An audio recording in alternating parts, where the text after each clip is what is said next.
Bismillahirrahmanirrahim. Assalamualaikum warahmatullahi wabarakatuh. Innal hamdalillahi nahmaduhu wa nasta'inuhu wa nastaghfiruh wa na'udzu billahi min syururi anfusina wa min sayyiati a'malina. May yahdihillahu fala mudhillalah wa may yudlil fala hadiyalah. Asyhadu an la ilaha illallah wahdahu la syarikalah wa asyhadu anna Muhammadan abduhu wa rasuluh. Allahumma salli wa sallim ala nabiyyina Muhammadin wa ala alihi wa sahbihi wa man tabi'ahum bi ihsan ila yaumiddin. Wa ba'du. Pemirsa yang rahmati Allah, alhamdulillah pada pertemuan kali ini kita masih bisa melanjutkan pembahasan kita, dan ini adalah tema yang baru yang akan kita bicarakan, yaitu mengenai etika atau prinsip-prinsip berpakaian di dalam Islam dan juga pakaian-pakaian yang diharamkan dalam pandangan Islam. Dalam tema ini kita insya Allah akan membaginya menjadi 3 bagian nanti. Yang pertama adalah tentang prinsip-prinsip berpakaian di dalam Islam. Kemudian nanti pada bagian kedua kita akan menjelaskan tentang adab-adab atau etika berpakaian. Dan pada bagian ketiga kita akan membicarakan tentang pakaian-pakaian diharamkan. Pada bagian ini kita akan membahas tentang 4 prinsip berpakaian di dalam Islam, ya, atau pakaian di dalam Islam, apa itu prinsip-prinsipnya. Pertama, sebagai seorang muslim, pakaian itu telah diatur atau telah diberikan kaidah-kaidahnya oleh syariat kita, oleh agama kita, agar kemudian pakaian yang digunakan tersebut bisa sesuai dengan aturan yang ditetapkan oleh Allah Subhanahu wa taala. Pertama sekali yang harus kita syukuri tentunya bahwasanya Islam sangat memperhatikan tentang masalah pakaian. Bahkan Allah Subhanahu wa taala menyebutkan pakaian itu sebagai bentuk perhiasan bagi manusia. Ya, Allah berfirman, "Ya bani Adam, qad anzalna 'alaikum libasan yuwari sawatikum warisha." Allah berfirman, wahai anak Adam, yaitu manusia, sesungguhnya kami telah menurunkan kepadamu pakaian untuk menutup auratmu dan menjadi perhiasan bagimu. Al-Imam Ibnu Katsir rahimahullah menyebutkan bahwasanya maksud daripada warisha di dalam ayat ini adalah menjadi sebagai perhiasan yang wajib bagi manusia. Ya. Jadi sebenarnya pakaian ini selain dia menjadi perhiasan, dia juga merupakan perhiasan yang harus dibawa, yang harus selalu digunakan oleh manusia ketika dia bermuamalah dengan orang-orang.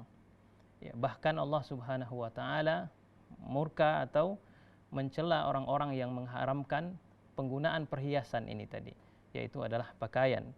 Sebagaimana Allah menyebutkan di dalam Al-Qur'an surah Al-A'raf ayat 32, Allah berfirman, "Qul man harrama zinatallah allati akhraja li'ibadihi wat-thayyibat minar rizqi qul hiya lilladzina amanu fil hayatid dunya khalisatan yaumal qiyamah kadzalika nufaddilul ayati liqaumi ya'lamun." Katakanlah, siapa yang mengharamkan perhiasan yang Allah keluarkan untuk hamba-hambanya dan makanan-makanan yang baik dari rezeki-rezekinya, qul hiya lilladzina amanu fil hayatid dunya. Katakanlah, sesungguhnya perhiasan-perhiasan tersebut, perkara-perkara yang baik tersebut sengaja Allah siapkan, Allah bentangkan di muka bumi ini untuk orang-orang yang beriman.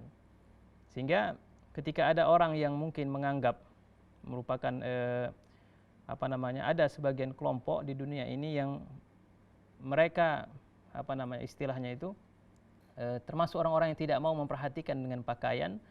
Mereka menganggap mengapa tidak menggunakan pakaian yang selayaknya, maka sesungguhnya mereka telah mengharamkan apa yang yang Allah berikan, Allah siapkan untuk manusia. Sehingga masalah pakaian ini adalah masalah yang sebenarnya sudah dari sejak awal manusia diciptakan oleh Allah Subhanahu wa taala. Allah telah memberikan mereka pakaian, yaitu Nabi kita Adam alaihissalam dan juga istrinya Hawa. Kembali kita ke pembicaraan tadi, ada 4 prinsip yang harus kita ketahui di dalam berpakaian menurut syariat Islam. Yang pertama atau prinsip pertama adalah pakaian tersebut bisa dikatakan pakaian yang syar'i apabila dia menutupi auratnya. Ya. Karena menutupi aurat ini adalah perintah dari Allah Subhanahu wa taala. Kalau seandainya pakaian kita telah menutupi aurat yang diwajibkan untuk kita tutupi, maka sebenarnya pada saat itu kita telah menggunakan pakaian yang syar'i. Soal bentuk dan model dari pakaian tersebut, maka tidak ada ketentuan yang baku atau ketentuan yang telah ditetapkan oleh Allah Subhanahu wa taala. Artinya kita bebas memilih model, bebas memilih bentuk pakaian tersebut sesuai dengan budaya, sesuai dengan adat istiadat di daerah kita masing-masing. Tapi ketentuan yang harus kita ketahui, pakaian tersebut hendaknya menutupi aurat yang telah dijelaskan di dalam hukum-hukum fikih syariat kita. Kalau misalkan laki-laki, hendaknya harus menutup minimal dari lutut sampai ke pusarnya, yang menurut sebagian para ulama. Kalau dia perempuan, wajib dia menutupi seluruh anggota tubuhnya kecuali wajah dan telapak tangan. Ya, walaupun telapak tangan itu kemudian ditafsirkan sebagian para ulama bukan hanya telapak tangan yang ada di muka, termasuk juga yang di belakang. Ya, punggung telapak tangan itu juga masih dalam kategori telapak tangan. Sehingga ketika seseorang menggunakan pakaian dengan ketentuan seperti ini, maka dia telah masuk ke dalam orang-orang yang menggunakan pakaian syar'i. Pakaian syar'i ini atau menutup aurat ini sebenarnya telah diperintahkan oleh Allah Subhanahu wa taala sejak Nabi kita Adam alaihissalam, ketika pada saat itu beliau dan istrinya memakan buah, ya, atau melanggar apa yang dilarang oleh Allah Subhanahu wa taala, maka ketika itu tersingkap auratnya dan kemudian diperintahkan oleh Allah Subhanahu wa taala untuk mereka menutupi aurat-aurat mereka. Artinya apa? Sebelum Nabi kita Adam alaihissalam melakukan pelanggaran dari apa yang dilarang oleh Allah Subhanahu wa taala, mereka telah menutupi aurat-aurat mereka. Ya. Ini prinsip yang pertama berpakaian. Kemudian prinsip yang kedua adalah tidak transparan. Ada mungkin yang mengatakan bahwasanya saya telah menutupi seluruh tubuh saya, seluruh aurat saya.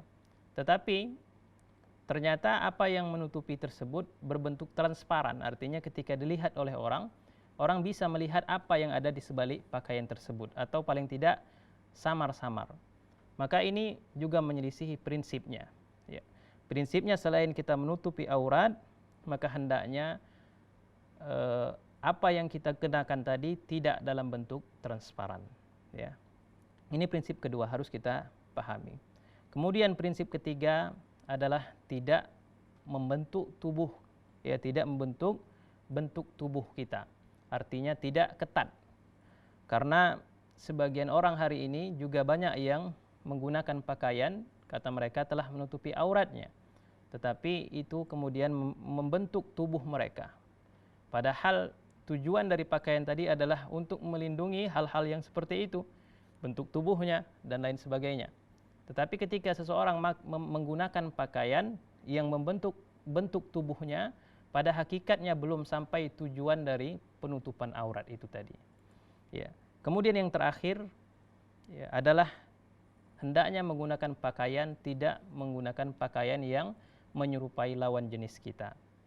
Kalau laki-laki, pakailah pakaian yang memang sudah menjadi adat istiadat bagi kaum laki-laki. Kalau bagi perempuan, hendaknya dia memakai pakaian yang memang sudah menjadi kebiasaan dan budaya bagi perempuan.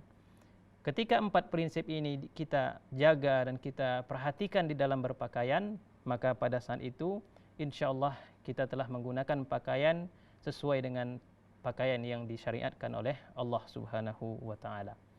Baik, pemirsa yang rahmati Allah Subhanahu wa taala, karena terbatasnya waktu kita akhiri. Subhanakallahumma wa bihamdika asyhadu an la ilaha illa anta astaghfiruka wa atubu ilaik. Assalamualaikum warahmatullahi wabarakatuh.